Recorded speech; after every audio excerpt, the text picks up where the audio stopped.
Hi everyone, welcome back to my class. Students, this session is the continuation of the lesson tissues. So in the previous session, I have explained you about the two types of connective tissue, that is bone and blood. So now in this session, I'll be explaining you about the next type of connective tissue, that is dense connective tissue. So after the dense connective tissue, you will also understand about the loose connective tissue. So then let's start with the first type of dense connective tissue, that is ligament. So ligament is an example for the dense connective tissue. See, I told you in the earlier classes, the connective tissue which was more of fiber, in their extracellular matrix, it is called as fibrous tissue, correct? If the connective tissue has more fiber in its extracellular matrix, then it is called as fibrous connective tissue, or we can also call it as dense connective tissue. Correct. So if the connective tissue it has more fiber amount, we can call it as fibrous connective tissue or dense connective tissue. So the ligament is also an example for the fibrous connective tissue. We can also call it as dense connective tissue. See, if you observe this picture, you can clearly see there are two bones here, correct? And these bones are joining. Okay. So anything which joins two bones is called as ligament. Don't confuse about the next topic which I will explain, that is tendon. Okay, there is a lot of confusion when we talk about ligament and tendon, many of you will confuse. Okay, see here I am talking about ligament. Ligament is something which is connecting two bones. Okay, anything which joins two bones we call it as ligament. So this ligament is an example for the fibrous connective tissue because it has more amount of fiber in it. Okay, and there is also presence of collagen fiber and elastin protein. Very important, there is presence of collagen fiber and elastin protein.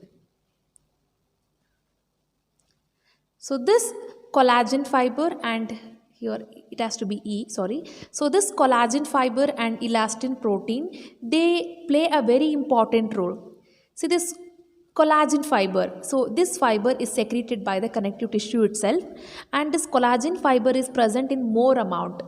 That is, it is present in abundant. When I say abundant, it is present in more amount. Okay, and because of the presence of the collagen fiber, the ligament has more flexibility. Okay, this collagen fiber is responsible for more flexibility of the connective tissue, and this is considerably strong also. And the next one is elastin fiber. See, when I talk about elastin fiber, this elastin fiber, it will provide the elasticity. That means it can bear some twistings or curvings without breaking itself. Without breaking itself, it can do all these things. So this is the role of the elastin, that is elastin. Elastin protein, it will help in providing the elasticity. Okay. So, and there is less extracellular matrix which is present in the ligament. I told you in the previous sessions also, extracellular matrix and the ground substances will differ from one tissue to another tissue. Okay, so here in the case of ligament, the extracellular matrix is less, and they also have more amount of fiber. Extracellular matrix is less and there is more amount of fiber. Okay, I hope you all have remembered. So because of the variation in extracellular matrix and the ground substances, the shape of the tissue changes and the property of the tissue changes from one place to another place. Okay, it all depends upon how much amount of extracellular matrix is present in that particular tissue. Clear? So as we are talking about the ligament, ligamental ಏನಾಗುತ್ತೆ, their extracellular matrix is less because they have more amount of fiber. Clear? So now I will read out the point whatever I have been explained you about the ligaments. See, anything which connect two bones we call it as the ligament, and it is an example for the fibrous connective tissue or the dense connective tissue. The collagen fiber, it contains more amount of the fiber in it. Okay, as well as the elastin protein, it will provide the elasticity to the tissue. Clear? And this is considerably strong, and it also has little extracellular matrix, correct? And there is more amount of fiber in it. As it is an elastic tissue, it also has more elasticity. So now let us go ahead to understand the next type of dense connective tissue, that is tendon. So the next type of dense connective tissue is the tendon. See, the tendon, it connects bone to the muscles. Just now we have understood about the ligaments. Ligaments will connect one bone to another bone, whereas the tendon, this will connect the bone to the muscles. Okay, that is why I told you that you will get confusion. When I talk about tendon, when I talk about ligament, you will have a lot of confusion. But very simple, when I say ligament, it is bone to bone. When I say tendon, it is bone to muscles. See, in our body, everything is connected to one another, right? Our entire skeletal system, it is connected. If only the bones are connected and if the muscles do not connect the bones, what will happen? Just think about that. There will be nothing to keep in the muscles in contact, right? So, everything in our body is connected to each other. So, we have to understand that ligament will help in connecting two bones, whereas the bone that has to connect to the muscles also is very important. So, that is done by the tendon. Okay, tendon will help in connecting the bone to the muscle. Clear? So, and it is also an example for the fibrous connective tissue because it contains mostly the collagen fiber. As it contains more amount of collagen fiber, it is an example for the fibrous connective tissue. But here in the case of tendon, the elasticity is less because it does not contain the elastin fiber. So now once again let us recall about the things which we have understood about the tendon. See, tendon has very less extracellular matrix and it has more amount of fibrous tissues in it. Okay, and it mostly contains the collagen fiber. So this tendon, it have the good strength and they also have the limited flexibility. So now let us move ahead to understand the next type of tissue, that is areolar tissue. So this areolar tissue is an example for the loose connective tissue. Areolar tissue is an example for the loose connective tissue. Till now we have understood about a dense connective tissue. What is meant by loose connective tissue? Loose connective tissue anta yaake ಹೇಳ್ತೀವಿ? See, the cells which are present in the areolar tissues, they are arranged far away. That means they have lot of gap, lot of space between them. The cells are widely dispersed in the extracellular matrix. Okay, we can also see there is lot of extracellular matrix in the case of areolar tissue. Okay, so hence it is called as loose connective tissue. So now I'll explain you the characteristics of loose connective tissue. See, when I talk about the characteristics of loose connective tissue, it has loosely organized fibers. So the fibers in the areolar tissues are loosely organized. That means they are not congested. Okay, they are not very close to each other. They are loosely arranged. And they also have the abundant amount of blood vessels. When I say abundant, it is more. Okay, this areolar tissue, they have loosely organized fibers and they also have the abundant amount of blood vessels. That means there are so many blood vessels which are present in them. And there is also enough empty spaces between the areolar tissue. So areolar tissue nalli ಹೆಚ್ಚಾಗಿ space ಇರೋದ್ರಿಂದ, as it has enough empty space, that is the reason we call it as loose connective tissue.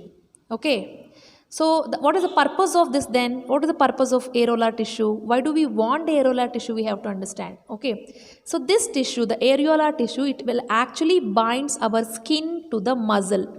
The first layer of our body is the skin, right? So the skin is connected to the muscle with the help of areolar tissue.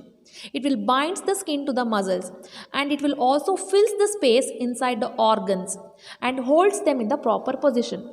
ಅಂದರೆ ನಮ್ಮ ಬಾಡಿನಲ್ಲಿ various organs ಇದೆ, right? So these organs are been kept in proper position because of the areolar tissue. Because this areolar tissue, it will fill the space inside the organs and it holds them in the proper position. So basically the areolar tissue, what does it do? It fills the entire space. Wherever the space it is present, it fills up the entire space between the skin and the muscles. Got it? So one more thing which you have to understand is, see, when we look at our skin, inside our skin, we immediately do not have our muscles. Skin ಕೆಳಗಡೆ immediate ಆಗಿ ಏನಿಲ್ಲ, muscles ಇಲ್ಲ. There is a space and this space is filled by the areolar tissue. Clear? And it also sometimes help to repair the tissues also. Clear? So now this areolar tissue is strong enough to bind the tissues. I hope you all have understood. So now you have to understand, where do these areolar tissues are present. See, the areolar tissues are present between the skin and the muscles, and it also surrounds the blood vessels and the nerves, and it also found in bone marrow. So these are the places where the areolar tissues are found. So now let's understand about the structure of the areolar tissue. See here, when I talk about the structure, the extracellular matrix is made up of fluid. You know, right? The extracellular matrix is made up of fluid, and this fluid matrix is made up of proteins.